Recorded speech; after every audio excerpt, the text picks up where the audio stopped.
Bien. Muy bien. Bueno, me comparto pantalla. La idea es un poco seguir lo que está explicando Martín. Martín explicó sobre BFS y DFS principalmente. Nosotros vamos a ver un poco las aplicaciones que tienen esos dos algoritmos. Voy a compartir.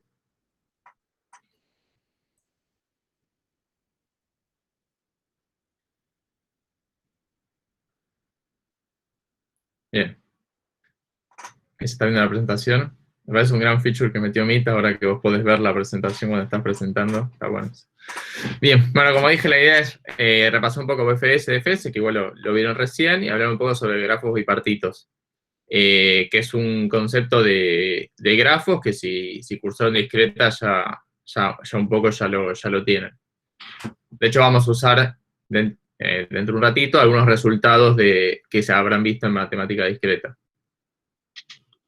Repasamos rápidamente, eso que BFS es el recorrido, el ancho que se va recorriendo por niveles, como desde algún nodo al azar o no, para afuera por niveles, y vamos a usar el TDA cola, y DFS, que es en profundidad, y vamos a usar la pila. ¿Sí? No vamos a ahondar mucho más en qué es cada uno de los algoritmos, más que nada porque Martín lo acaba de dar con un montón de ejemplos, hasta mostró el código, así que no es necesario que lo repitamos. Vamos a ver para qué nos puede servir. Primero vamos a definir qué es un grafo bipartito. Sí, acá yo puse como la definición formal de un grafo bipartito, que es que dado un grafo con n nodos y e aristas, se dice que es bipartito si existen dos subconjuntos, llamémosle U y B, tal que, de los nodos, tal que la U unión con B sea n, o sea que los nodos estén por lo menos en algún subconjunto, que la intersección sea nula, o sea que los nodos estén en uno de esos subconjuntos y no en el otro, y que para todos los nodos, por ejemplo, U1, U2 pertenecientes a U y para todo B1, B2 pertenecientes a B, no existe ninguna arista EU1 o B1, B2. En otras palabras, para hacerlo más simple, es bipartito si puedo separar a todos los nodos, si no puede quedar ninguna afuera, en dos equipos o en dos grupos, de forma tal que no haya aristas entre nodos del mismo grupo. ¿Sí? Es como una definición mucho más amigable. Sí, y esa es la definición de bipartito. Sí, ahora vamos a ver bien algunos ejemplos. Sí, pero es eso. Yo tengo que poder partirlo en dos equipos o en dos subconjuntos, tales que no se toquen dos nodos del mismo subconjunto. Por ejemplo, lo vamos a ver con un ejemplo. Tenemos este nodo, que yo les puse nombres a los nodos. Este nodo, este grafo, ¿es bipartito?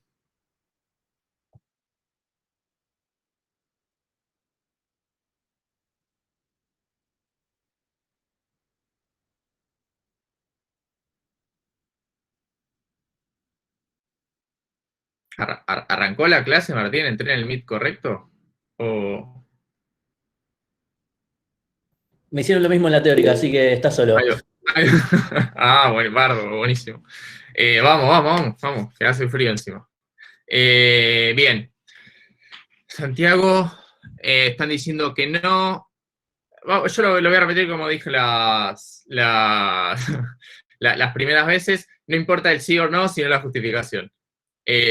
A ver, Santiago dice no porque estarían todos en un conjunto. Martín dice sí. Y Martín lo que hace es proponer dos subconjuntos, entiendo.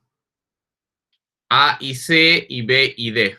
¿No? Martín, si entendí bien lo que quisiste poner, que después él se arrepiente, pero en realidad estaba bien. Yo tengo que poder ver el grafo, que en este caso 4 nodos, y poder partirlo en dos grupos, y que esos dos grupos no haya nodos que se toquen adentro. Por ejemplo, Martín dice, yo pongo en un grupo el A y el C, y en otro grupo el B y el D. Yo los coloreé.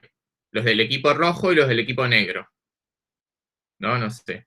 No sé. Inglaterra contra Nueva Zelanda, si quieren, sí. Ahí está, sí que otro equipo tiene camiseta negra. Entonces, el A y el C forman un grupo, el B y el D forman el otro, no se tocan adentro de cada grupo, el A no se conecta directamente con C, que me parece que por ahí fue la confusión, ¿sí? No se pueden tocar directamente, no puede existir una arista dentro del subgrupo, no es que no tienen que poder llegar desde A hasta C. No tiene que haber arista desde A hasta C para que puedan compartir grupo. En este caso, A y C es un grupo, B y D es el otro, no se tocan directamente dentro de su grupo, entonces, como los pude hacer, pude elegir esos dos conjuntos, digo que es bipartito. Si no pudiera, ahí diría que no. Como todo, es fácil demostrar que es bipartito, porque mira, acá yo les demostré que existen estos dos conjuntos, es claro. Ahora, no sé qué tan difícil o fácil es demostrar que no es bipartito, o sea, que no existe, ¿no? Porque demostrar que sí es sencillo, ¿no? Lo hacemos y ya está. Por ejemplo, en este grafo, a ver, por ejemplo, Francisco Rivera dice, sería bipartito y tomamos A y D. El problema es que solo hay que armar dos subconjuntos, no más. Si vos elegís en un subconjunto A y D, en el otro tienen que entrar B y C. Pero B y C se están tocando, entonces no pueden estar en ese conjunto. Entonces, ese armado de conjuntos no nos sirve. ¿Se entiende? Igual, ahora vamos con otro ejemplo.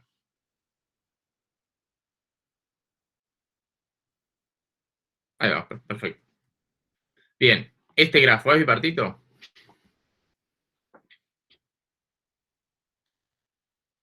No, bien, lo mismo que antes, ¿por qué?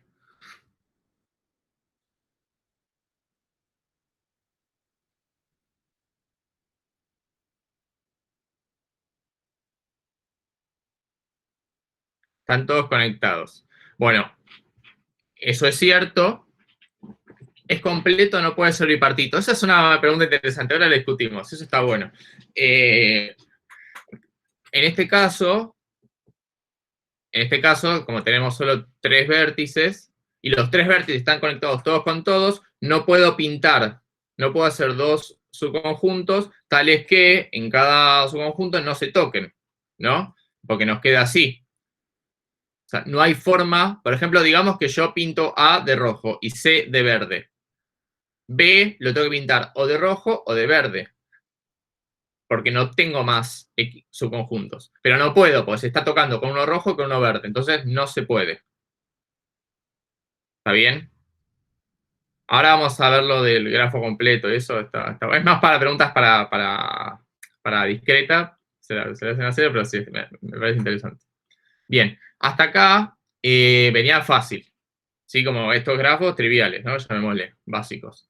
¿Qué pasa en este grafo que es un cachitín más complejo? Porque este grafo, para lo que es en la industria, este grafo es mínimo.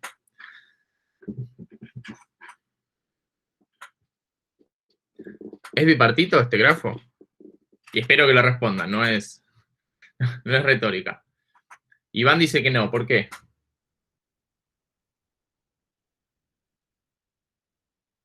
Lo mismo, sí, no me funciona.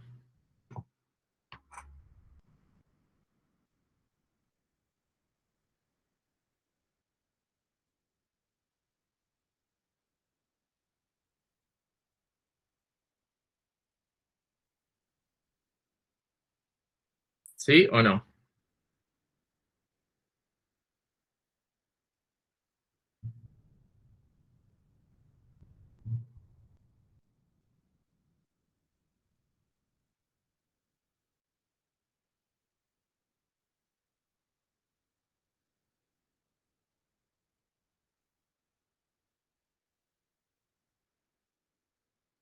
Bien, ahí hay varias cosas. Bien.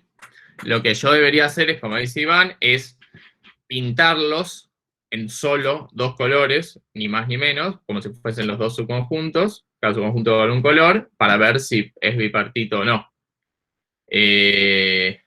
Y recuerdo, tienen que estar todos los nodos en al menos un subconjunto, ¿sí? Todos los nodos tienen que participar en alguno de los dos equipos. ¿Está bien? Algo interesante que dice Martín es, creo que no, porque ya tengo el anterior metido ahí adentro. Que supongo que lo estás diciendo por el triángulo GCO. ¿no? Bien. Y en este caso está bien. Pues fíjense que sin importar todo el resto del grafo, olvídense todo el grafo, enfóquense la mirada en G, C y O, tenemos un triangulito que nos pasa lo mismo que en el grafo pasado. ¿Sí? O sea, no hay forma que yo pueda pintar G, C y O con solo dos colores y que no se toquen dos nodos del mismo color. Es este caso que está escondido en uno grande. ¿Sí? Eso se ve, porque no es trivial. No les vamos a pedir, igual después, que en el parcial no va a ser un grafo enorme, tipo, fíjate ese bipartito. No, vamos a ver cosas mucho más interesantes para hacer. Bien. Bueno, ahora vamos a ver cómo podemos hacer si un grafo es bipartito. ¿Cómo podemos saber hacer, cómo podemos hacer un algoritmo que nos describa si un grafo es bipartito o no? A ver, ¿qué ideas tenemos? Pasó ahí, ¿ves? Ahí les quedaba el triangulito. Bien, ¿qué ideas tenemos?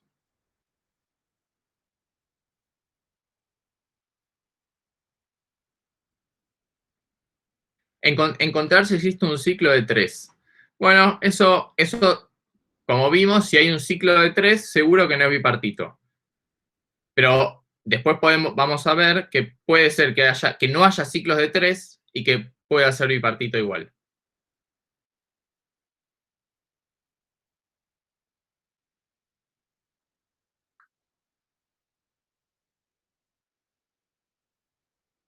¿Cómo podemos hacer con lo que ya vimos para ver si es bipartito? Piensen, ¿cómo hicieron ustedes antes para ver si era bipartito, más allá de este grafo grande? ¿Cómo lo hicieron ustedes?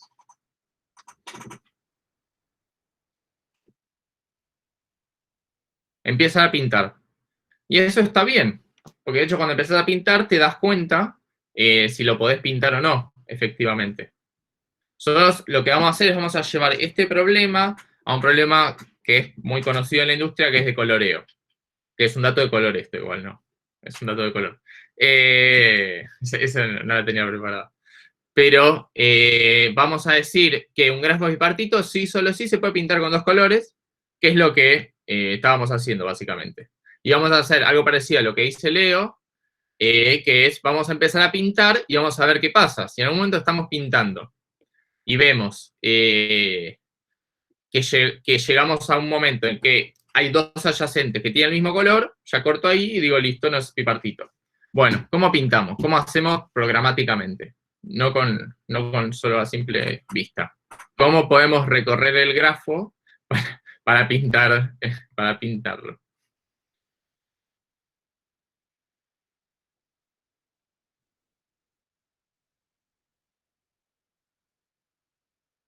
Ni que hubieran visto algoritmos de recorridos hace minutos. Con un DFS. Ahí va. Bien. Puede ser con un DFS. En el ejemplo lo vamos a ver con BFS. Pero ahora después vamos a ver cómo es DFS también. ¿Está bien? Lo que vamos a hacer es, vamos a arrancar de un nodo al azar, elegí el A porque quise, porque me pintó. Ahora voy a hacer todos los que pueda de ese estilo. Vamos a agarrar un nodo al azar. Ahora, Ignacio, respondemos eso. Vamos a elegir un nodo al azar, yo elegí el A, y vamos a recorrerlo en ancho. Por ejemplo, el primer nivel de A es B, E, K y D. ¿Sí? Entonces vamos a pintar el primer nivel de A con rojo. ¿Sí? El segundo nivel de A son los adyacentes de su primer nivel. Serían M, L, G y N. ¿Está bien? Y lo vamos a pintar con el otro color que tenemos, el verde. En el siguiente, esto obviamente se va haciendo de a uno, no es que se pintan todos juntos, como vieron con Martín en el algoritmo, yo los pinté todos juntos como por cada ciclo. Después sería el tercer nivel de A, que serían los adyacentes al segundo nivel de A, que sería F, H, I y J. Y los pinto de rojo, que era el otro color. Vieron que en cada iteración medio que cambió de color. Bueno, Pinté todos y terminé. ¿Era bipartito?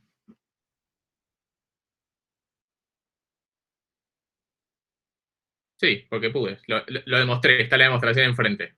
¿Qué pasaba si voy a retroceder un nivel y voy a agregar una arista? Agregué una entre H e I. En este caso vamos a pintar de vuelta el tercer nivel de A. Bueno, sí, cuando pintemos el tercer nivel de A, lo que nos va a pasar es que vamos a pintar F de rojo, H de rojo, y cuando lleguemos ahí, nos va a pasar que vamos a buscar un color para poder pintar ahí. C está de verde, H está de rojo. Entonces no puedo pintar I. Entonces ahí ya me doy cuenta que no. Acá también estaba claro porque pueden encontrar un triangulito, ¿no? Como que ahora ya les quedó un triangulito, ya a simple vista lo podían ver. Pero digo, así se dan cuenta que no se podía pintar. Y no hay y no hay otra forma de pintarlo. No es que, bueno, arranquemos por otro nodo, probemos por otro nodo y a ver qué pasa. Les va a pasar exactamente lo mismo. ¿Sí? Ahora tenemos un ejercicio para ver relacionado a esto, que dice así. Un grupo de estudiantes ha decidido jugar un partido de paintball.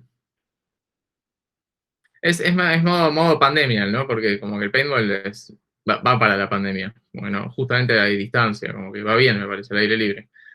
Bien, para que sea más divertido, cada uno deberá jugar contra sus mejores amigos. Es por eso que armaron un grafo en el que cada vértice es un jugador y cada arista V representa que U es mejor amigo de B y viceversa. O sea, es un grafo no dirigido. Escribir un algoritmo que vuelva true or false, de acuerdo a si es posible crear dos equipos en donde no haya dos mejores amigos del mismo lado. Bueno, antes que nada, estos amigos parece que son ingenieros o cursaron algoritmos, ¿no? Porque imagínense si van a armar dos equipos y se va a ver, hagamos un grafo, a ver qué pasa. Bien, ¿cómo podemos hacer para resolver este problema? Este es muy parecido a uno de parcial, me parece.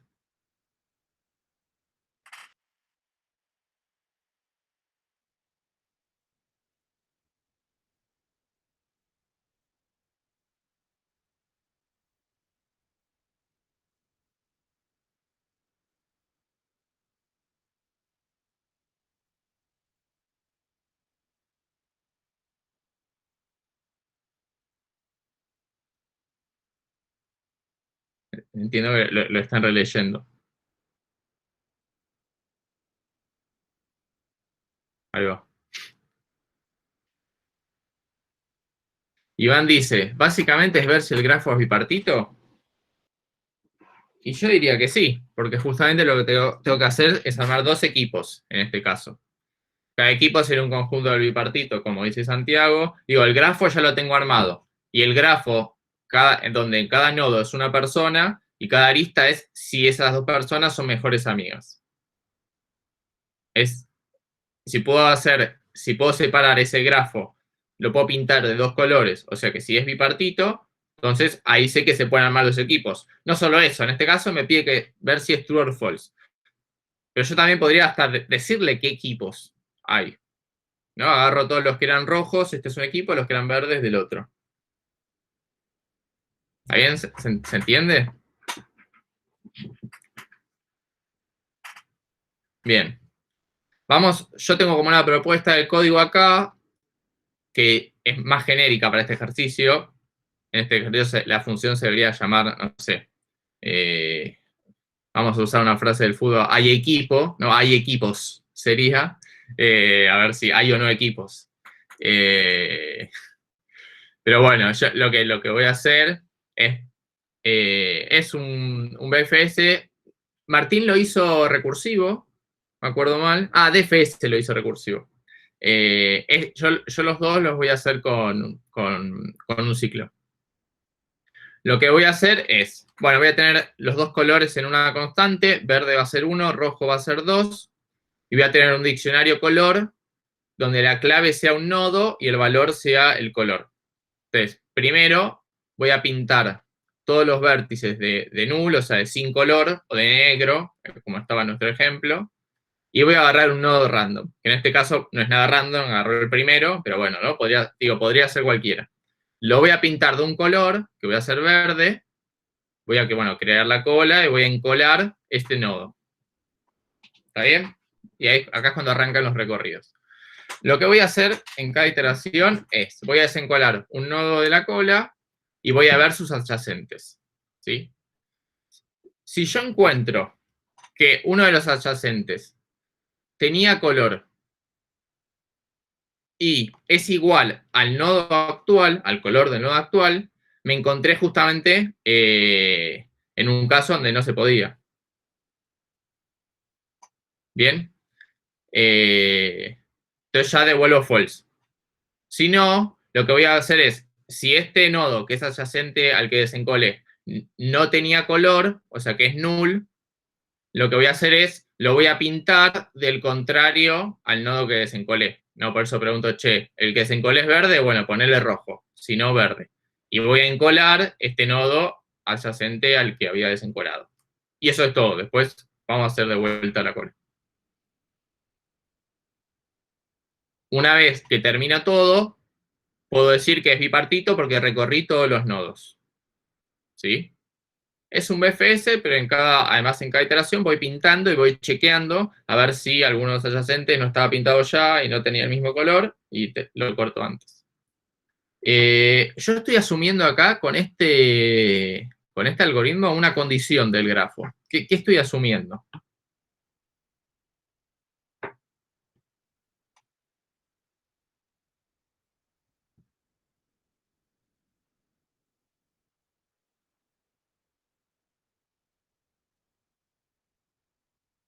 No, estamos seguros que no es dirigido, eso sí. Bien, que es conexo. Porque yo, fíjense, yo un while arranco en un nodo al azar y voy expandiéndome sobre sus adyacentes. Y digo, una vez que recorrí todos los adyacentes, los adyacentes, los adyacentes, listo, es bipartito.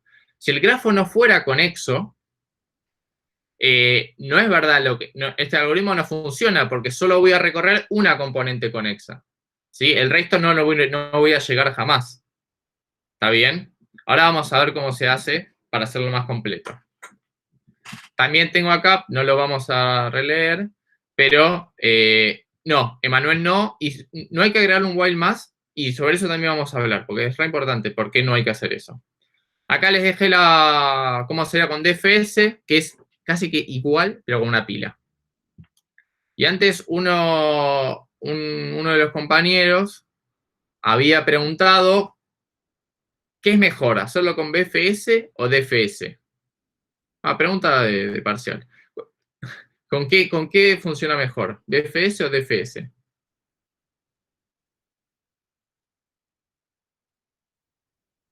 Para pensar.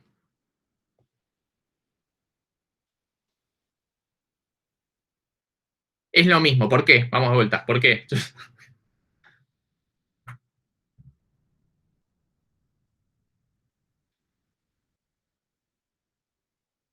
Leo dice que es O de B más C. Y ahí va.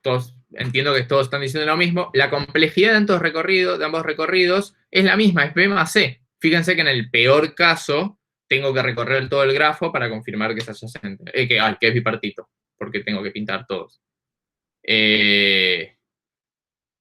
Entonces es exactamente igual. No va a cambiar en este caso, no van a ganar mucho. Y es posible con los dos, porque con tal de que recorran todo el grafo, puede ser los dos. ¿Qué pasa? Y ahora sí voy cerrando.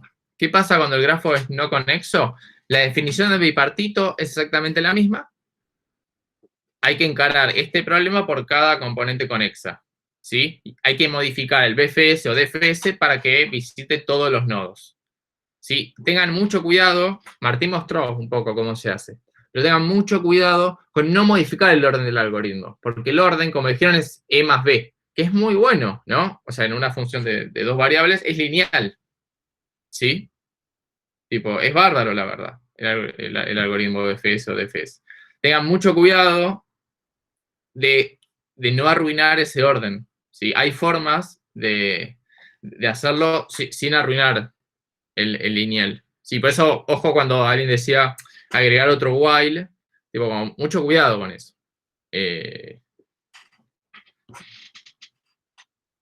Tenemos como un test rápido para ver si entendió y terminamos, que es Unas preguntas, pero tienen que ser rápidas, ¿eh?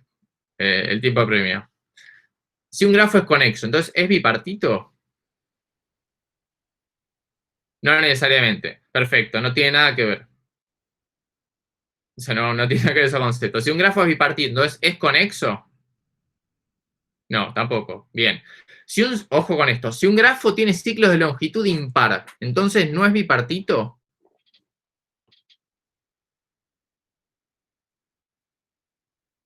Ah, qué pregunta. Y se los voy a adelantar yo. Y es exactamente así. Si un grafo tiene ciclo de longitud impar, entonces no es bipartito. ¿Vieron lo que les pasaba con el triangulito de 3? Bueno, si tuviera un ciclo de 5, sería lo mismo. Si tuviera de 7, sería lo mismo. No hay forma de pintar un ciclo de 7 o de 9 de forma que nos quede bien. Sí, ahora explico un poco más de eso. Si un grafo no tiene ciclos, entonces es bipartito. Ah, qué pregunta.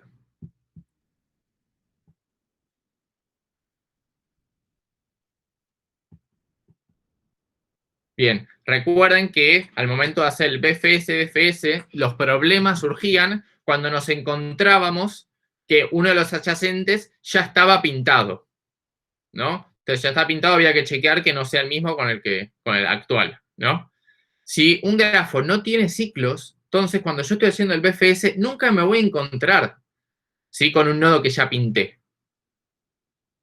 Está bien, si un grafo no tiene ciclos, entonces es bipartito, porque no va a haber, porque nunca me voy a encontrar con ese problemita de que me voy a encontrar con un adyacente que ya estaba pintado, por otro lado. Y si un grafo tiene ciclos pero longitud par, entonces sí o sí es bipartito.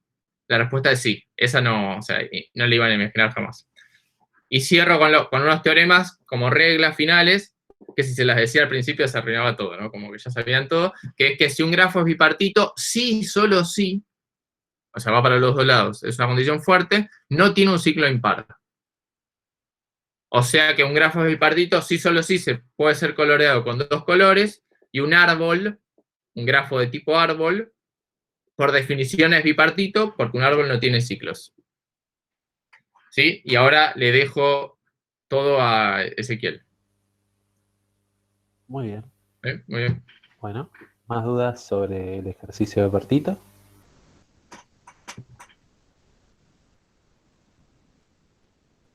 Ah, ok.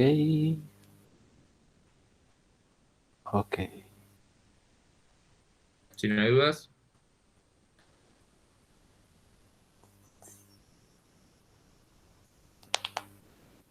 Muy bien.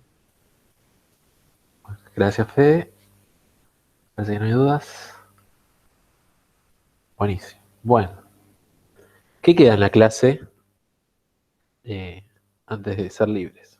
Bueno, tenemos dos ejercicios, ¿sí? Vamos a estar viendo ejercicios, va a haber un ejercicio tipo parcial y va a haber un ejercicio del tipo final, ¿sí? Un ejercicio basado en la vida real, correcto. Matías estuvo en Barcelona y de ahí me inspiró este ejercicio. Tenemos, ¿sí? Enunciado parcialito, literalmente, dice, Matías está en Barcelona y quiere recorrer un museo, ¿sí? Esto fue antes de la pandemia, así que era libre de recorrer de cualquier manera. Y decía, su idea es hacer un recorrido bastante lógico, afirma el ejercicio, bastante lógico. Vamos a ver por qué dice que es lógico. Empezar en una sala al azar, ¿sí? Entra al museo, pasa por la puerta y dice, esta es una sala, empecemos por acá. Y luego ir a una sala adyacente a la que se encontraba, ¿sí? Y luego de esta segunda sala adyacente, ir a otra sala adyacente, si es que todavía no la visitó, y después ir a otra sala adyacente desde la que está, si es que no la visitó, y así hasta recorrer todas las salas, ¿sí? Si de repente se encuentra que cuando no tiene más salas adyacentes para visitar, ¿sí? Está en una sala y todas las adyacentes ya las visitó, ¿sí? Pues ya fueron todas visitadas, lo que hace es volver por donde vino, ¿sí? Como va recogiendo los pedacitos de pan que fue tirando mientras caminaba, recorriendo, vuelve por donde vino, buscando otras salas adyacentes, ¿sí? se acuerda de qué sala vino y dice, bueno, vuelvo ahí y me fijo si hay otras salas adyacentes para ir de ahí. Y si no, vuelvo a la anterior y me fijo otras salas adyacentes que recorrer. ¿Sí? Y dice el ejercicio, después de toda la historia. Teniendo un grafo no dirigido que representa el mapa del museo, donde los vértices son las salas, ¿sí? Los vértices, los lugares donde puedes estar, mirando el museo, son los vértices, y las aristas son las representaciones de que se puede ir desde una sala a otra, ¿sí? Si existe la arista B a W, entonces desde la sala B puedo ir a la W y desde la sala W puedo ir a la B, ¿sí? Implementar un algoritmo que nos devuelva una lista con un recorrido posible de la idea de Matías para visitar las salas del museo, ¿sí? Indicar el recorrido utilizado y el orden del algoritmo justificar. Pero las aristas serían como los pasillos, ¿sí? El hecho de que puedo ir de una sala a otra. Bueno, ese es el ejercicio. Vamos a pasar a la siguiente diapositiva, a ver qué dice. Entonces, para entenderlo bien, vamos a dar un ejemplo de qué es lo que está haciendo Matías, viéndolo de manera visual sobre este grafo en particular, ¿sí? Y decimos, bueno, supongamos que acá está la puerta, Matías entra por la sala B y dice, bueno, voy a visitar la sala B, ¿sí? ¿Qué es lo que hace cuando visita la sala B? Bueno, mira los cuadros, mira las esculturas, lo que haya por ahí, disfruta de la sala B y cuando termina de hacerlo, entonces se fija alguna sala adyacente a la sala B y va para allá, va a la siguiente sala. Entonces, ¿qué salas adyacentes hay a la B? Está la E y la A. Supongamos que Matías se va para la A, ¿sí? Disfruta la A, entonces acá está visitada primero la B, después la A, ¿sí? Ahora, cuando está en la A, podría ir a cualquier otra sala adyacente, ¿sí? Si Matías dijera, bueno, voy a una sala adyacente y esa sala adyacente es la B, no va a ir a la B porque ya visitó esa sala. Entonces, estando en A, dice, no voy a volver a B porque yo ya sé que B están visitados. En vez de eso, voy a ver qué otra sala puedo visitar y visita la G.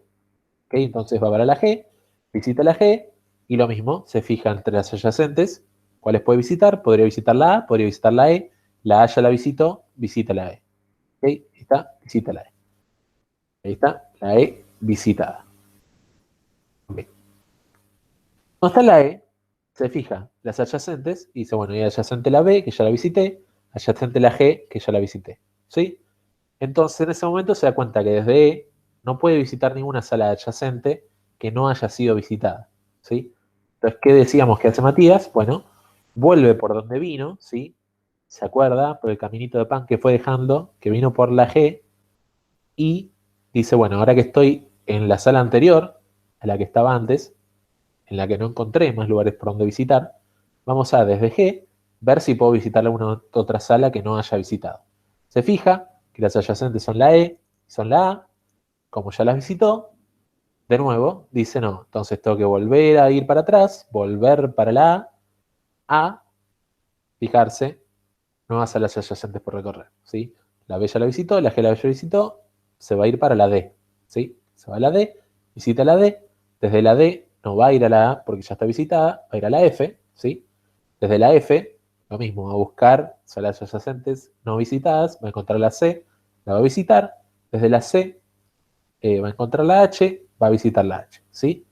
Desde la H no va a encontrar adyacentes que no haya visitado, entonces va a volver a la C, desde donde tampoco va a encontrar adyacentes que no haya visitado, va a volver a la F, desde la F tampoco va a encontrar, va a volver a la D, va a volver a la A, desde la A va a volver a la B, y como el B fue el inicio del recorrido, ahí el algoritmo se detiene, ¿sí? Esta forma de recorrer que tenía Mati se detuvo en B, ¿sí? Y en ese momento bien podría salir del museo porque sabe que ya hizo todo el recorrido, ¿ok? Es el ejemplo de cómo se vería esta forma que Matías eligió de recorrer el museo y ahora que sabemos cómo se hace, vamos a ver ¿qué nos pedía? El ejercicio nos pedía implementar un algoritmo que haga esto que está haciendo Mati, ¿sí?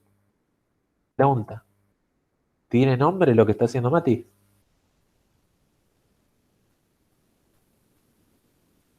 DFS, DFS, DFS creo, porque tenés que volver por donde viniste. Usa la pila, DFS, DFS, DFS, porque recorre en profundidad, ¿sí? Y es exactamente eso, ¿sí? Por un lado, sí, es DFS, ¿ok? ¿Y por qué recorremos en profundidad? ¿Y por qué decimos que esa es la forma lógica, entre comillas, de que una persona lo hace? Porque vos estás en un lugar y decís, bueno, me mando por algún lado y si encuentro lo que no vi, lo visito, ¿no? Me mando por A y ya no la visité, entonces me mando por G, después me mando por E. Y si me doy cuenta de que ya no puedo visitar más, vuelvo por donde vine, porque seguramente por ese lugar por donde vine, eh, van a haber otras cosas posibles para visitar, yendo por otros caminos que no tomé. ¿Sí? Cuando vuelvo desde G hacia A, en A me doy cuenta que me puedo ir hacia D. ¿Sí? Entonces, eso decimos es la forma más lógica de visitar. ¿Por qué? Supongamos que quisiéramos hacer un recorrido por anchura, ¿no? Entonces, ¿qué es lo que tendría que hacer Mati? Bueno, sacarle el plano del, del museo, dibujarlo como un grafo, ¿sí? Y empezar, bueno, desde la B me voy a asegurar de primero visitar la E y también la A, ¿sí? Ahí como en anchura. Los que están a distancia 1 de B son E y A. Entonces voy a hacer primero E y después A, por ejemplo. Después los que están a distancia 2 de B, que son G y D. Y después los que están a distancia 3, que es F, los que están a distancia 4, que es G, los que distancia 5, que es H. Perdón, esta es la letra C. Es una forma rara de hacerlo, no sería tan lógica. Además porque estamos viendo, bueno, Mati que arrancó haciendo B, A, G, E, por ejemplo, en anchura, primero que tuvo que anotarse todos los recorridos que iba a tener que hacer y después, cuando fuera E, por ejemplo, iba a tener que volver a B para pasar por A. Cosa rara, digamos, ya de entrada decir, si de E tenés ahí al toque una sala que no visitaste, visitala, digamos, no vuelvas por la que ya visitaste para ir a otra, para hacer tu recorrido súper rebuscado, ¿no? Entonces, si nos dicen Mati hace BFS, Mati hace DFS, ¿sí? Mati hace DFS, entonces, y el ejercicio nos pide hacer un algoritmo que... A ver, un segundo.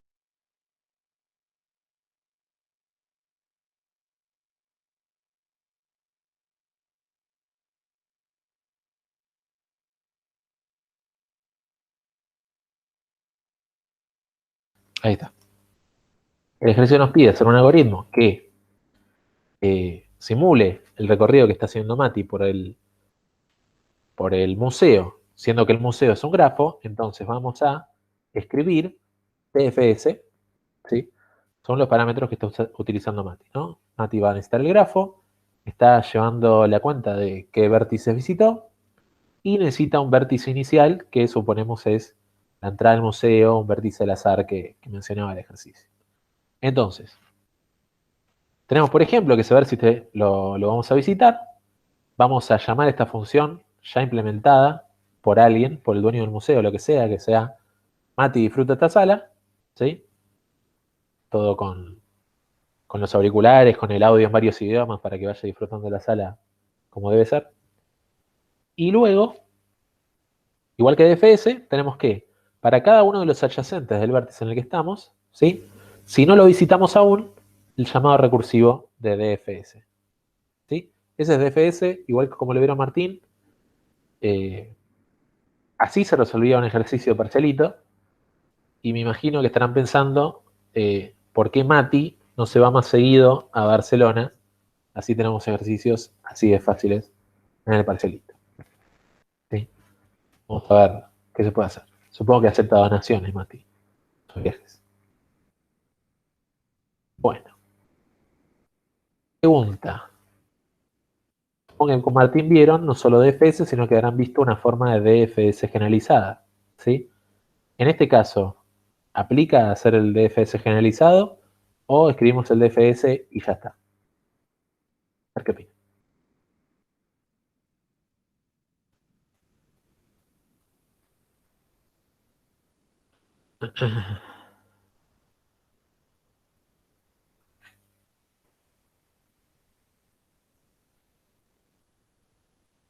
Se enciende ese chat. Está repicado. Volvé con esa nave que está reída, buenarda. Es más particular, ¿no? No entiendo. A ver, pregunta. ¿Por qué hacemos un DFS generalizado en general?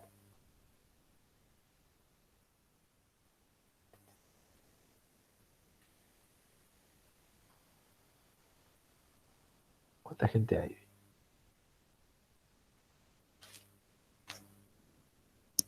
Claro, ahí está. Sí. Como no necesitamos esa información adicional, no usamos. A ver, me explico mejor. En este DFS que estamos escribiendo, estamos dejando afuera, por ejemplo, cosas como el orden y el diccionario de padres, ¿no? ¿Por qué? Porque en el recorrido que hace Mati no necesitamos ninguna de esas cosas, ¿no? Nos alcanza con que Mati disfrute la sala. ¿Está bien? Entonces, dentro de lo que sería un DFS con todas las vitaminas, digamos, que vieron con Martín, que tenían varios diccionarios y esas cosas, no hizo falta tener ni el orden ni los padres, por ejemplo, ¿no?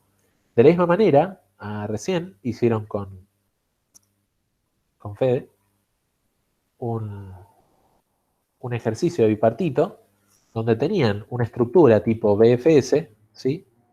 O DFS, dependiendo de la forma que vieron, y agregaban un diccionario de coloreo para ese ejercicio en particular. Entonces, en general, lo que les decimos para los parcelitos es, tengan en mente esa forma de DFS con todas las vitaminas, pero cuando estén implementando el parcelito, utilicen las cosas que necesiten, ¿sí? Se le va a hacer más sencillo de esa manera, ¿no? Si necesitan, obviamente siempre se necesita llevar a cuenta los visitados, ¿sí? Porque de una u otra manera tenés que saber si volver a recorrer un camino o no, ¿sí?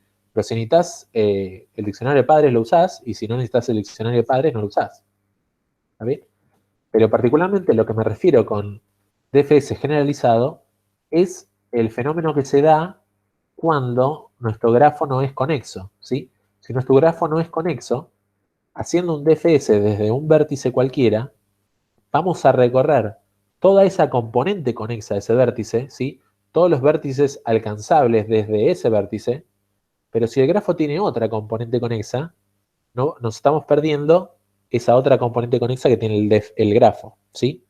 De la misma manera, lo vieron en el ejercicio de bipartito, se van a tener que fijar si cada componente conexa del grafo es bipartita o no, porque si alguna de las componentes conexas del grafo no es bipartito, entonces el grafo en sí no es bipartito, ¿sí? En ese caso, sí o sí, como los grafos del ejercicio de bipartito podían no ser conexos, pues sí o sí tenían que fijarse de estar recorriendo todas las componentes conexas del grafo con el algoritmo de detección de bipartito, ¿sí?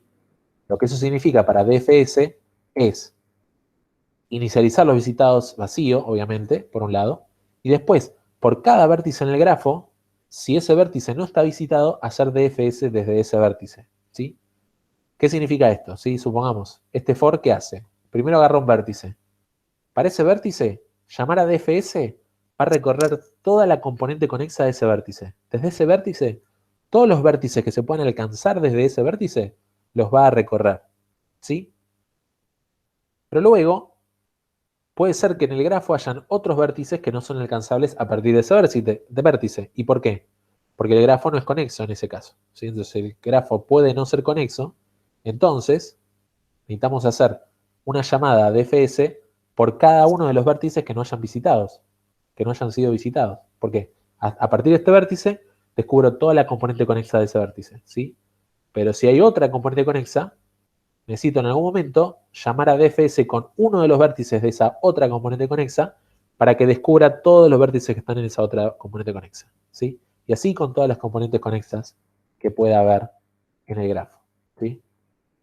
En particular, podemos asumir que un museo tiene una sola entrada porque, yo qué sé, así son los museos, son conexos, ¿no? Pero bueno, de última, si quieren plantear la posibilidad de que Mati esté, no sé, recorriendo 2 sedes del mismo museo, eh, podrían decir, bueno, hago el DFS generalizado para asegurarme de recorrer todas las componentes conexas de ese museo. ¿Sí? Pero bueno, noto poca participación y acá está, hay 26 personas viendo la clase. Suerte con el parcial de álgebra o el que toque. Cuando Matías hace la vuelta, ¿cómo recuerda el camino? Bueno, obviamente en el algoritmo el DFS se va acordando por el hecho de que va desapilando llamadas recursivas en el stack, ¿sí? Eh, Cuando Matías lo esté haciendo en vivo en el museo, podemos suponer que tiene buena memoria, ¿sí? Pero en lo que es la implementación algorítmica de la forma en que estaba Matías recorriendo, la compu se acuerda porque va desapilando llamadas recursivas, entonces la compu sabe que cuando vino de H, estaba viniendo la llamada recursiva desde C. La llamada recursiva de C vino de F. La de F vino de D, la de D vino de A y la de A vino de B. ¿Sí?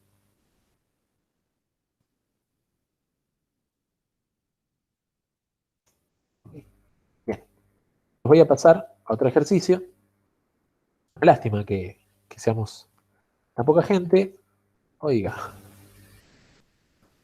porque este ejercicio es muy interesante de ver, pero bueno, es lo que es. Vamos a ver un ejercicio de final, ¿sí? Esto se toma en un final. A ver. Ok, bueno. Este ejercicio se tomó en un final, miedo, ¿sí? Entonces, ¿qué cosas se pueden decir antes de resolver este ejercicio? Bueno, en principio que es normal que nos parezca difícil este ejercicio en este momento. ¿Por qué? Porque el final se supone que llega en una instancia donde ya tuviste todo el cuatrimestre para absorber los contenidos de la materia, ¿sí? Estudiar mucho, etc. ¿Está bien? Voy a silenciar esto porque me está matando. Bueno.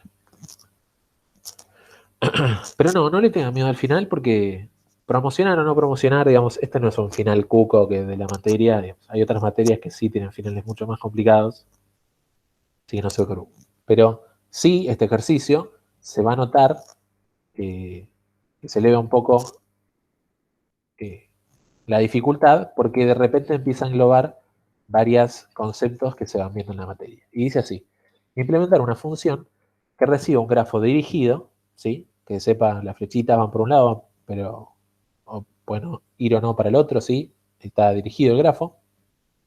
Y determine si ese grafo dirigido representa una lista simplemente enlazada, ¿sí?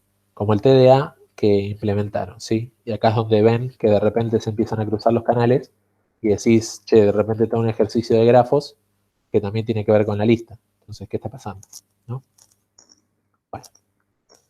Indicar y justificar el orden del algoritmo si el grafo se encuentra implementado como una matriz de adyacencia. ¿Ok? Entonces, la pregunta es, ¿cómo hacemos para pensar un ejercicio así? ¿Sí? Y mi intención, sí, o sea, les invito a, digamos, a suscribir a la intención de Ezequiel, y es que a mí me gusta hacer los ejercicios donde estoy todo el tiempo haciendo pasos simples que a la gente se les podría ocurrir y además que no se pierdan en el medio, ¿sí? Entonces yo todo el tiempo voy a estar haciendo pequeñas incrementaciones en dificultad de las cosas que voy haciendo y si en algún momento me pierden, quisiera que me lo digan exactamente en ese momento, ¿sí? Así nos aseguramos de que si no me dicen nada, entonces entendieron todo el ejercicio de principio a fin y deberían poder hacer, en general, ejercicios de esta misma dificultad, eh, planteándolos de esta manera o de formas similares, ¿sí? pregunta que tengo un solo adyacente, puede ser que eso tenga que ver. Tendríamos que ver si hay un ciclo, y es una buena pregunta porque, por ejemplo, en una lista no deberían haber ciclos, entonces eso es muy válido, ¿sí? Que te fijes en la fila de la matriz, que hayan solo una conexión, también está bueno el dato, ¿sí? Entonces, lo que voy a hacer, como yo tengo las diapositivas acá, el orden en el que hago las cosas está ajustado a cómo está puesto acá, pero sí vamos a poder volver a todos estos comentarios que hicieron, que son muy acertados, ¿sí? Entonces, ¿qué me gusta hacer? Cualquier ejercicio es empezar a tirar ejemplos sobre cómo debería funcionar este ejercicio, ¿sí? El algoritmo, lo que tenga que programar, lo que sea, con algunos casos de ejemplo para yo ir entendiendo cuáles son las características que debería cumplir el algoritmo que voy a escribir, ¿sí? En este caso. Entonces, empiezo. Fácil. ¿Qué pasa si tengo un grafo vacío? ¿No? El grafo vacío es la representación de una lista enlazada, ¿sí? Y la respuesta, ahí hubo spoiler, la respuesta es que sí. ¿Por qué? Porque si el grafo está vacío, entonces es la representación de una lista vacía, ¿sí? Fácil, ¿no? Vamos al siguiente. Si yo le pongo un solo vértice al grafo, ¿eso representa una lista enlazada? Y de nuevo, sí, justamente, porque si yo tengo una lista enlazada con un solo elemento, eso está bien, porque significa que, bueno, ese elemento es el primero, pero también es el último, con lo cual eso se llama una lista y es una lista de un elemento. Entonces, bien. Después vamos a hacer otro ejemplo que también esté bien, ¿sí? Con un poquito más de elementos, ¿sí? Y digo, si hay un elemento y hay otro elemento, entonces tiene que haber una flechita que los enlace, ¿sí? Y esta flechita me dice que este elemento es el primer nodo de la lista. Che, estoy haciendo así, pero me falta el puntero. Ahí está. Este elemento es el primero de la lista, ¿sí? Y necesariamente apunta con una flechita que representa que es el próximo en la lista a este elemento, ¿sí? Y en la terminología de lista diríamos que este es el primer elemento y este es el segundo elemento, ¿sí? Ahora, a mí se me ocurre empezar a dibujar casos donde no se cumpla la característica de lista, ¿sí? Entonces yo qué sé, empiezo a tirar flechas y vemos qué pasa, ¿no? Entonces dibujo tres elementos y digo, bueno, pero obviamente, si fuera una lista, el primero apuntaría el segundo apuntaría el tercero y listo. Entonces vamos a empezar a hacer cosas raras. Por ejemplo, si este elemento apunta a este y también apunta a este, ¿no? Sabemos que esa no es una lista, porque no existe en una lista enlazada, simplemente enlazada, que un elemento tenga como próximo a otros dos elementos, ¿sí? Si este elemento es el primero de la lista, el próximo debería ser uno y debería ser el segundo elemento de la lista. Pero en este caso tenemos dos próximos, cosa que en una lista simplemente enlazada no existe.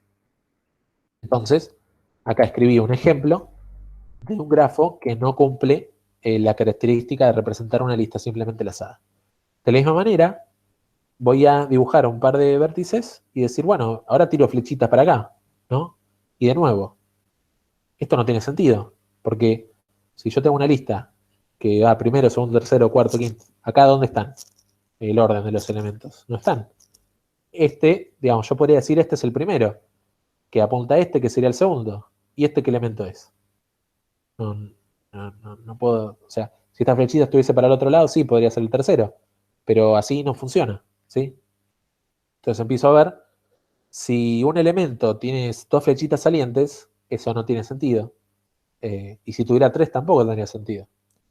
Y si varios elementos apuntan al mismo, tampoco tiene sentido para representar a una lista de adyacentes. Eh, Leo, está bien tu comentario, ahora lo vemos en la próxima diapo. O sea que si un vértice tiene más de un adyacente ya no podría. Bueno, me parece excelente que lo digas vos, Ramiro, porque eh, es lo que, digamos, la idea de empezar a dibujar ejemplitos es descubrir características que definen si el grafo tiene sentido que representa una lista y otras características que hacen que el grafo ya no pueda representar una lista. Entonces, Leo lo puso ya en este comentario en el anterior. Si hay un ciclo, ya sabemos que el grafo no representa una lista, porque las listas no tienen ciclos. Entonces ahí encontramos una característica que nos permite saber si una lista, si el grafo puede representar una lista. Y vos, Ramiro, estás diciendo otra. Si un vértice tiene más de un adyacente, ya no se puede, ¿sí? Lo reformulo.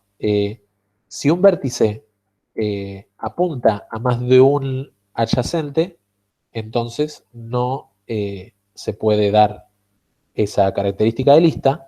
Y lo mismo, si existe un vértice que es apuntado por varios elementos, tampoco podría cumplir esa característica, ¿sí? Entonces, esto no va, y lo que ya habíamos dicho de los ciclos tampoco puede ir, porque en esta, acá, ¿dónde está el primer elemento? No existe. No puedo decir que este es el primero, porque el primero apunta al segundo, el segundo al tercero, y de repente el tercero apunta al primero. Eso no es una lista, ¿sí? No vamos a hablar de listas circulares, nada raro. Esta no es una lista simplemente enlazada. ¿Sí? Bien, y dice Lucas, si tuviera algo como AB y después CD, tampoco sería válido. Y no, porque, digamos, se supone que vos, desde el primer elemento, deberías ser capaz de encontrar todos los elementos de la lista. Entonces eso sería como dos listas distintas, exactamente, y no estaría cumpliendo las características del grafo. Correcto. Entonces está bueno, sí. Por ejemplo, yo puedo decir, si yo estoy buscando en el grafo elementos que puedan ser el primero de la lista, no puede pasar que yo encuentre más de un primero en la lista, ¿sí? Yo encuentro la A, que podría ser el primero en la lista, pero también encuentro la C, que podría ser el primero en la lista, eso no está bien. Tiene que haber un solo primer elemento de la lista, ¿sí? Bueno, ¿tiene que ser conexo? Sí, tiene que ser conexo. No tiene que tener ciclos. Y vamos a ver eso de que tenga que ser bipartito, ¿sí? Porque, ¿qué pasa? Cuando vos decís que no tiene ciclos, ya estás diciendo que es bipartito. Entonces, quizás decir que es bipartito es, como se dice, redundante. Bien. Entonces solo hay un nodo que no recibe flechas y solo hay uno que no tiene fichas salientes. Ahí está. Vamos, este ejemplo, ¿sí? Este, que es el primero, es el único nodo que tiene habilitado que no tenga flechas entrantes, ¿sí? ¿Y por qué no tienes flechas entrantes? Porque nadie lo apunte como próximo. ¿Y por qué nadie lo apunta como próximo? Porque es el primer elemento de la lista, ¿sí? Entonces ahí tenemos una característica puntual. Solamente puede haber un nodo en el grafo, un vértice en el grafo, que no sea apuntado, ¿sí? Y a ese le vamos a llamar primer elemento del grafo, ¿sí? Y de la misma manera, solo puede haber un vértice que no tenga flechas salientes, ¿sí? El único vértice de toda la lista que puede no tener flechas salientes es el último, ¿sí? Porque tenemos siempre el elemento y la flechita próximo, el elemento y la flechita próximo, el elemento y la flechita próximo, hasta que en el último no tenemos flechita próximo, porque no hay próximo, porque es el último elemento de la lista, ¿sí? Ahí está, están saliendo las ideas, ¿sí?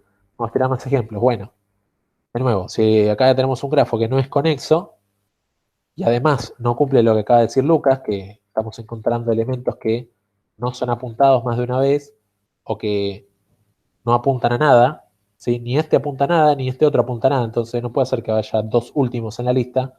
Entonces ya detectamos ahí, por un tema de conexitud y por un tema de cantidad de elementos que son nominados, digamos, a ser el primero de la lista o el último de la lista, ya sabemos que el grafo este no puede ser, ¿sí? Acá, lo mismo. Tenemos demasiadas flechitas entrando a este vértice. Entonces, este tampoco podría ser. O el ejemplo que dio, me parece que Leo, arriba, ¿sí? Que incluso si hay un siglo entre dos elementos, tampoco es una lista válida, ¿sí? La lista típica sería esta, y podríamos agregar más vértices, y seguiría siendo de esta manera, ¿sí? Tenemos el primero, algún vértice que no es apuntado por ningún otro, ¿sí? Y ahí empezamos. Ese apunta a otro, ¿sí? Y apunta a uno solo. Y ese otro apunta a uno solo. Y ese otro apunta a uno solo, ¿sí? Y así hasta llegar al último, que no apunta a ninguno, porque es el último, ¿sí? El último no tiene siguiente, no tiene próximo, ¿sí? Entonces ahí yo creo que hemos dicho un montón de cosas, que en ningún momento dijimos algo que decías, no, pará, dijiste eso, pero eso porque lo sabes vos, ¿no? Creo que en ningún momento dijimos nada raro, nada que no se pueda dar, por lo menos por consecuencia lógica, de cosas que habíamos visto antes, ¿sí? Y ahora, creo que lo único que nos restaría para poder empezar a resolver el ejercicio es poner quizás en conceptos más bien técnicos de los grafos estas características que estamos mencionando, ¿sí? Entonces, creo que hablamos un montón de una característica en particular que es la cantidad de aristas que llegan a un vértice, ¿sí? Por ejemplo, a este vértice le llegan dos aristas y eso ya invalida la posibilidad de que este grafo represente una lista, ¿sí? Entonces estamos hablando, por ejemplo, de la cantidad de aristas que llegan a un vértice, ¿sí? Y voy a echar para atrás un poquito, acá. También estamos hablando de la cantidad de aristas que le llegan a un vértice, eso ya lo dije, ¿no? La cantidad de aristas que salen de un vértice, ¿sí? De este vértice salen una cantidad de aristas, ¿sí? Que en particular en este caso es 2, pero incluso si son 2 o son más, en todos los casos eso ya invalidaría la posibilidad de que ese grafo esté representando una lista, ¿sí?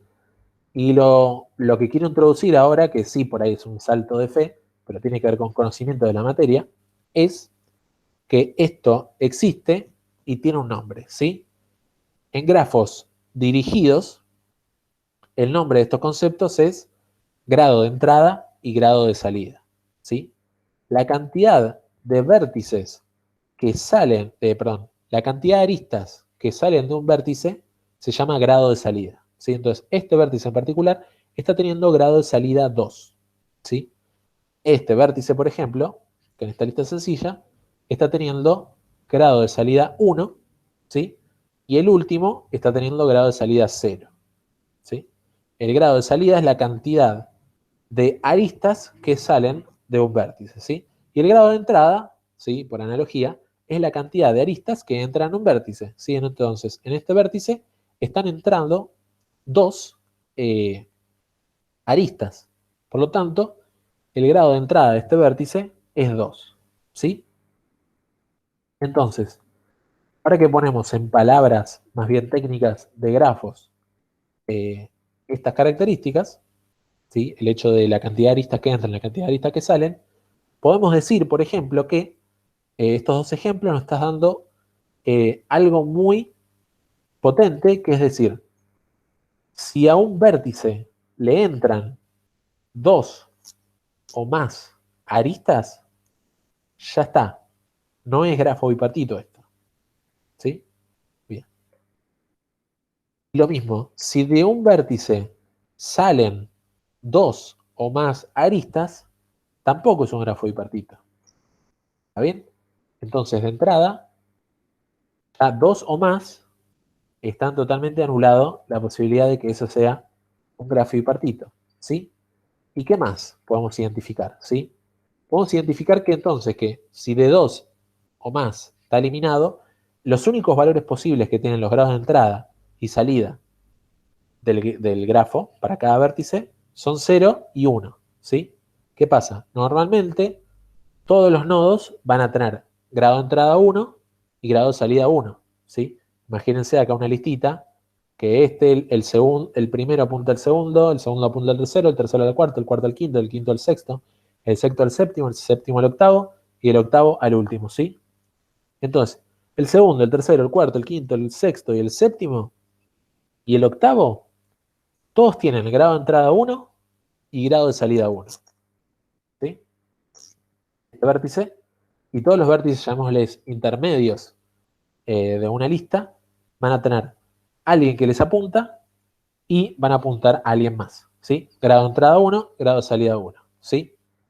¿Y qué más va a pasar? Que tiene que haber un vértice y solamente un vértice que tenga grado de entrada 0. Y a ese vértice le podemos llamar el primero de la lista, ¿sí? Y de la misma manera va a haber un vértice y solamente un vértice que tenga grado de salida 0 y a ese vértice le vamos a poder llamar el último de la lista, ¿sí? Entonces, sacamos un montón de información. Esto debe estar por acá, ¿sí? Ningún vértice debería tener grado de entrada mayor a 1 y tampoco grado de salida mayor a 1, ¿sí? Todos los vértices deberían tener grado de entrada 1, excepto para un vértice, y ese vértice es el primer nodo de la lista, que va a tener grado de entrada 0. Y todos los vértices tienen que tener grado de salida 1, excepto un vértice, ese vértice va a ser el último de la lista y va a tener grado de salida 0. ¿Está bien? Entonces, una vez que hicimos todo eso, ¿sí? Identificamos un montón de propiedades, ¿sí? ¿Qué pasa? Vamos a poner un ejemplo. Si hay un ciclo, ¿qué va a pasar? ¿Sí? Por ejemplo, todos los vértices están teniendo grado de entrada 1 y grado de salida 1, ¿sí? Pero no hay ningún vértice que sea el primero de la lista. No hay ningún vértice que tenga grado de entrada 0. Y tampoco hay ningún vértice que tenga grado de salida 0 y por lo tanto sea el último de la lista. Entonces, con estas características que planteamos acá, de la misma manera estamos eliminando todos los grafos que tengan ciclos, ¿sí? Entonces, ya está. Lo de los ciclos me lo puedo sacar de encima porque ya está incluido acá. Si un grafo tiene un ciclo, ya voy a poder detectarlo por estas características. ¿Está bien? Tienen tipo un OK mínimo como para saber que sigo streameando. Perfecto. Entonces, yo antes de ponerme a hacer la resolución del ejercicio, voy a decir, evidentemente, necesito una función que calcule los grados de entrada y grados de salida de todos los vértices, ¿sí? Porque esa es la información que necesito para poder determinar si el grafo va a poder representar una lista o no. Entonces, ya que encontré un submódulo del ejercicio con su propia responsabilidad, que digo, che, necesito calcular los grados de entrada y salida del grafo, vamos a hacerle una función aparte antes de resolver el resto del ejercicio, ¿sí? Y eso lo vamos a hacer acá. Entonces decimos, bueno, los grados de entrada y grados de salida de los vértices van a poder ser unos diccionarios, ¿sí? Y lo que voy a hacer es, bueno, antes de eso, ¿sí? Pregunta. ¿Cómo se calcula el grado de salida de un vértice? ¿Sí? Yo estoy acá. ¿Cómo se calcula el grado de salida? ¿Sí?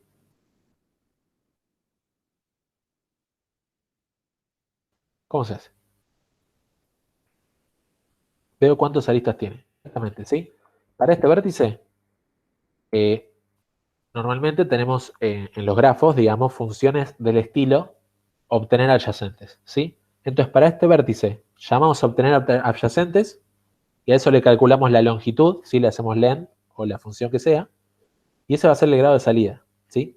Por cada adyacente que yo tengo, puedo incrementar en 1 el grado de salida y la cantidad de adyacentes va a ser igual al grado de salida del vértice, ¿sí? Exactamente, obtener adyacentes y sacarle la longitud a eso. Ahora, pregunta es, ¿cómo calculo el grado de entrada a un vértice? ¿Sí? Por ejemplo, este vértice tiene grado de entrada 2. ¿Cómo se calcula?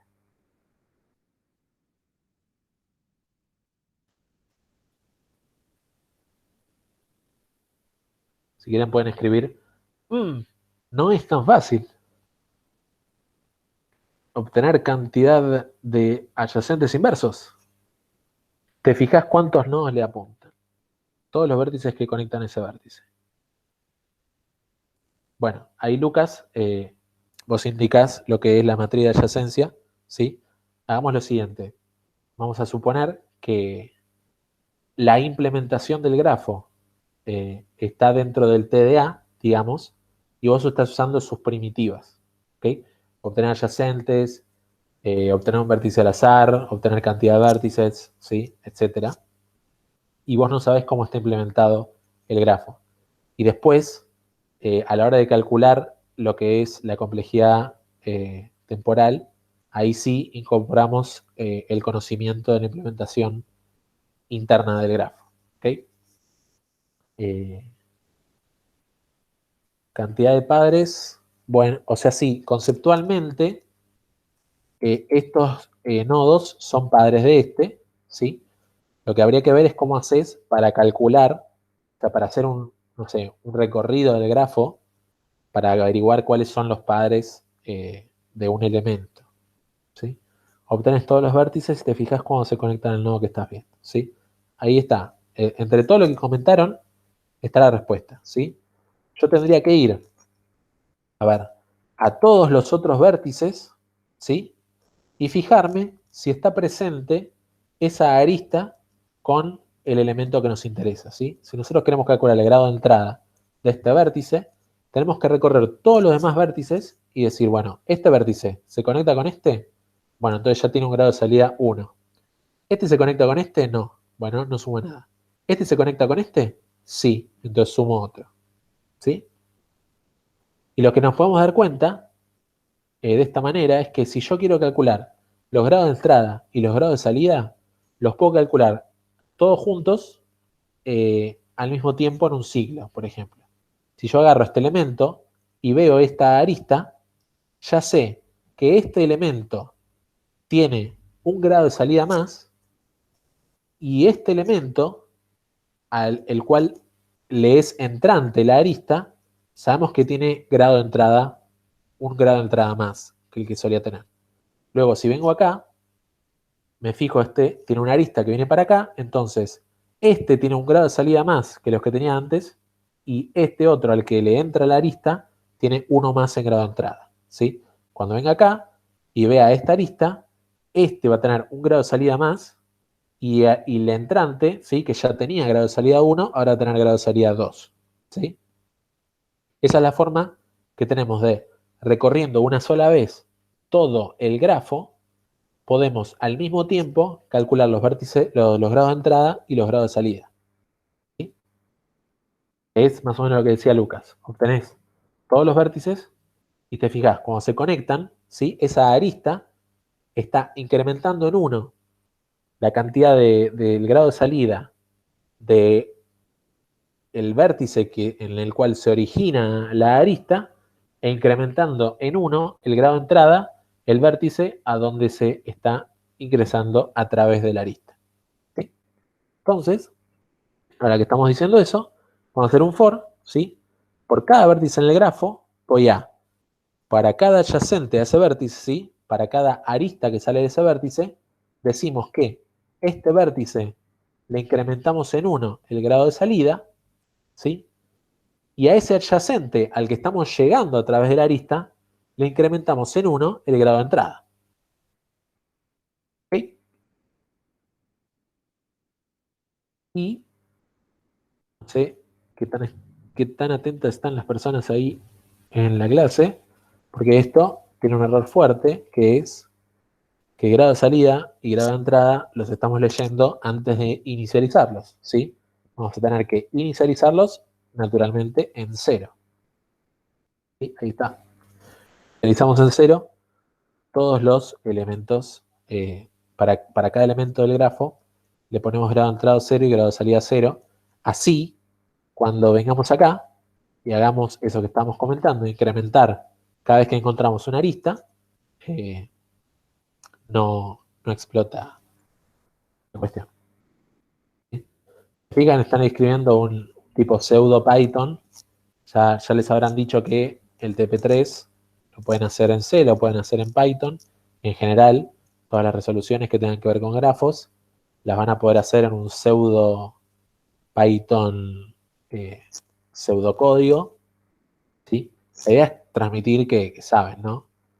No escriban return ejercicio que hicimos con ese alguna vez, porque eso no va a colar, ¿sí? Con un parcelito escribir return DFS tampoco. Tienen que demostrar que saben hacer un DFS, ¿sí?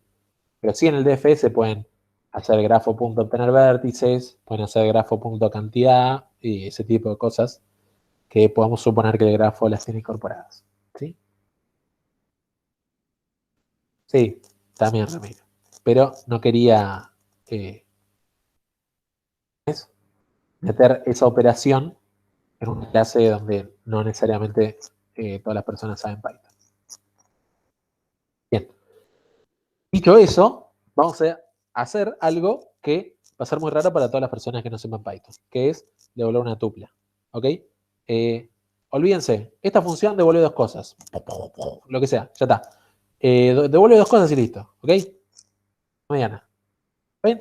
Como necesitamos devolver dos diccionarios, los devolvemos y listo. O hagan un struct en C que tenga los dos elementos guardados ahí y ya está. ¿Ok? Y así se llama, ¿sí? Llamamos a esa función y guardamos el primer elemento en un diccionario de grafo de entrada y el segundo elemento en un diccionario de grafo de salida. ¿Cómo se hace esto en C? Devolvemos un struct y leemos los atributos, el primero y el segundo. ¿Ok? Ya está. Listo, pasamos a eso. Ahora, estamos diciendo, cuando consolidamos las cosas que necesitábamos, dijimos, solamente puede haber un primero y solamente puede haber un último, ¿sí? Entonces, voy a guardar en estos booleanos preguntando si ya los encontré, ¿sí? Porque si yo encontré ese elemento que es el primero, si después encuentro otro que debería ser el primero de la lista, ya sé que este grafo no es una lista, porque tiene dos elementos que podrían ser el primero de la lista, ¿sí? Y eso no puede pasar. Entonces, ahí está, lo puse como booleanos, diciendo, che, ya lo encontré, es este, ¿sí? Entonces, para cada vértice dijimos, se tiene que cumplir algo, ¿sí? El grado de entrada y el grado de salida no puede ser mayor a 1, ¿sí? Entonces, si el grado de entrada de ese vértice es mayor a 1 o el grado de salida de ese vértice es mayor a 1, devuelvo false, ¿sí?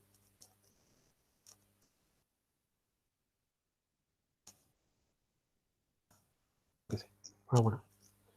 Si el grado de salida, puntero. Ahí está. Si el grado de entrada de ese vértice es mayor a 1 o el grado de salida de ese vértice es mayor a 1, devuelvo false, ¿sí? Es una de las cosas que dijimos, esto no puede pasar. Si lo detectamos, devolvemos false y listo, ¿sí? Genial. Si, bueno, esto saltémoslo. Si el grado de entrada de un vértice es 0, entonces se supone que ese vértice es el primero, ¿sí? Si hay un vértice que no tiene ninguna flecha apuntándole, ese tiene que ser el primero de la lista, ¿sí? Y si el grado de salida de ese vértice es 0, ¿sí? Si hay un vértice que no tiene flechitas para afuera, significa que ese tiene que ser el último de la lista, ¿ok? Entonces pongo que el último es true, ¿sí? ¿Qué es este código que salteamos? Bueno, si ya había un primero encontrado, pero este vértice también tiene grado de entrada 0, entonces están habiendo dos primeros y eso no puede ser. Así que devuelvo false, pues encontré más de un primero en el grafo, ¿sí? Entonces devuelvo false y listo. Y si ya había un último y el grado de salida de este vértice también es 0, entonces devuelvo false porque no puede haber que hayan dos últimos en este grafo. ¿Ok? Entonces ahí, acá nos encargamos. Primero nos encargamos de que ningún elemento tenga grado de salida o grado de entrada mayor a 1, y luego nos encargamos que solamente haya un elemento que tenga grado de entrada 0 y solamente haya un elemento que tiene grado de salida 0. ¿Sí? Ahí está. Y al final vamos a hacer un return de, vamos a volver true o false, pero ¿en qué sentido? Vamos a volver true solamente si encontramos el primero y también encontramos al último, ¿sí? Si hay un primero y es el único, y hay un último y es el único, entonces vamos a devolver true en este ejercicio de tiene topología de lista. ¿Ok? Ahora quedan 9 minutos. Y en 9 minutos les quiero decir dos cosas. ¿Sí? Una pregunta. A flechita B, B flechita A, C. ¿No pasaría las verificaciones? Estás diciendo que este grafo no es conexo, ¿no?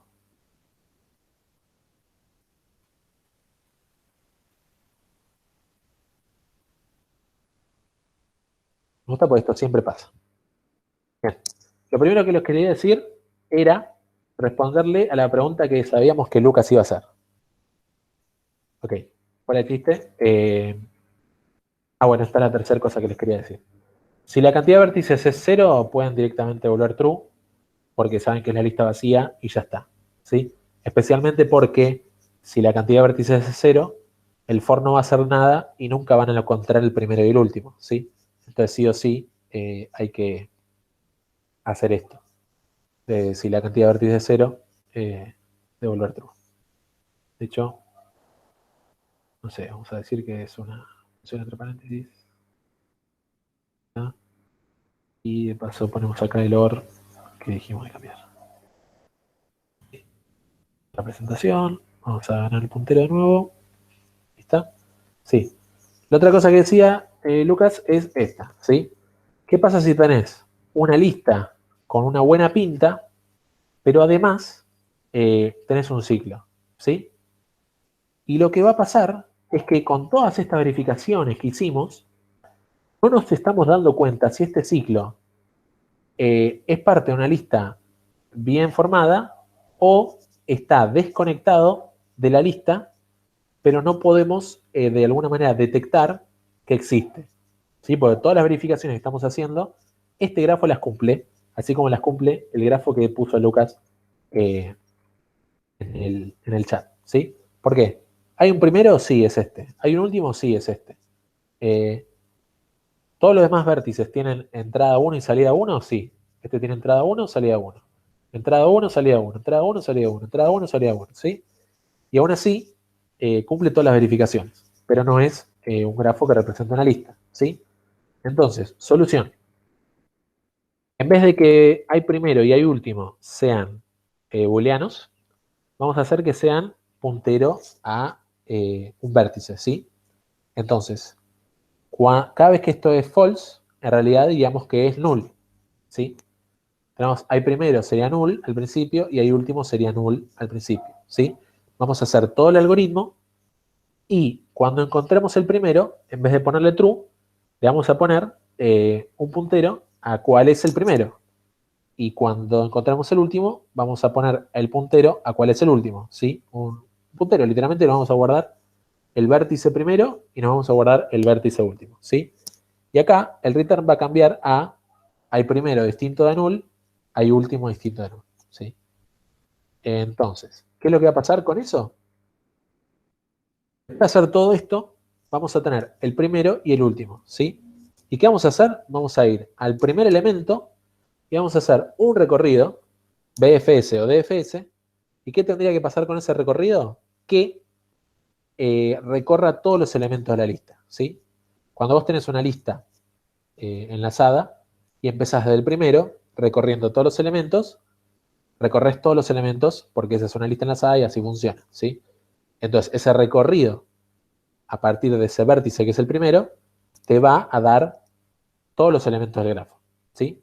En cambio, en este grafo que está mal hecho, que no es una lista, digamos, si vos empezás recorriendo desde el primer elemento, vas a ver el primero, el segundo y el tercero, pero no vas a ver más, ¿sí? La cantidad de elementos que hayas recorrido van a ser 3, pero el grafo, vos sabés que tiene 6 elementos, ¿sí?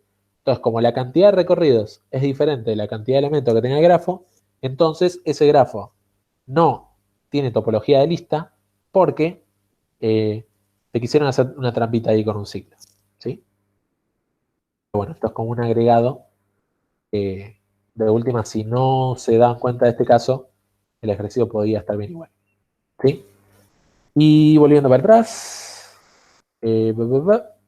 dijimos, ejercicio de final, indicar y justificar el orden del algoritmo si el grafo se encuentra implementado con una matriz de adyacencia. Entonces tenemos 4 minutos para saber qué es una matriz de adyacencia, mirar el algoritmo que hicimos y preguntarnos cuánto tarda. ¿Sí? rápidamente. Primero, ¿qué es una matriz de adyacencia? Tenemos en las filas y en las columnas todos los vértices, ¿sí? Y las posiciones de la matriz van a ser los elementos que se encuentran adyacentes, ¿sí? En la fila A, columna B, nos va a decir si A apunta a B, ¿sí? Si A es adyacente a B. Y en la fila B, columna A, nos va a decir si B es adyacente a A, ¿ok? Entonces, de esa manera tenés la matriz de adyacencia. Entonces, pregunta, ¿cuánto tarda calcular los grados? ¿No?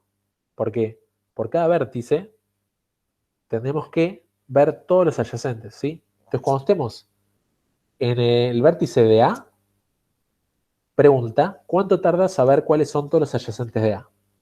Y la respuesta es O de B, ¿ok?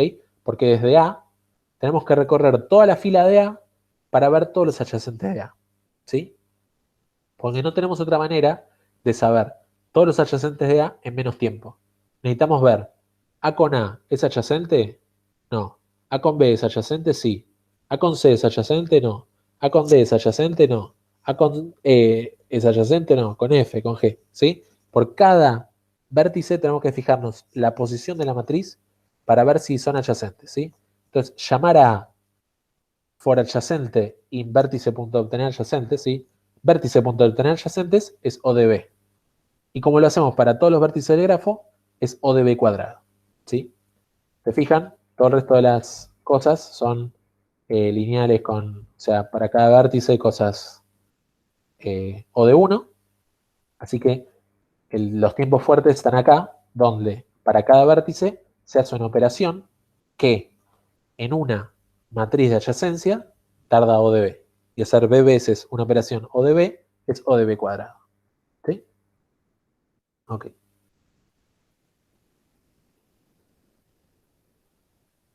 Ahí está, lo que decía Agustín. Profe, perdón, no entendí. Perdón, no vi tu pregunta, pero literalmente es eso que decía Martín. Empezás el recorrido desde el primer elemento que te guardaste al buscar ese primer elemento y último elemento, y haciendo ese recorrido BFS o DFS desde ese elemento, deberías ver si están todos los vértices en ese elemento, en ese recorrido, ¿sí? Visitados, entonces está bien, y si no están todos los vértices, es porque había un ciclo ahí escondido y no nos damos cuenta, ¿sí? Son 8:29, es hora de que me hagan preguntas para no perder la costumbre de terminar muy tarde. No, mentira. Estamos acá para consultas. Me parece que, o sea, podemos decir que hicimos todo un ejercicio de final en el que en ningún momento dijimos nada raro, no hicimos saltos de cosas raras, de esto se le ocurre a Ezequiel o lo que sea, y aún así, a mitad de cursada, un poquito más, eh, tenemos todos los conocimientos para hacer un ejercicio de final. ¿Sí?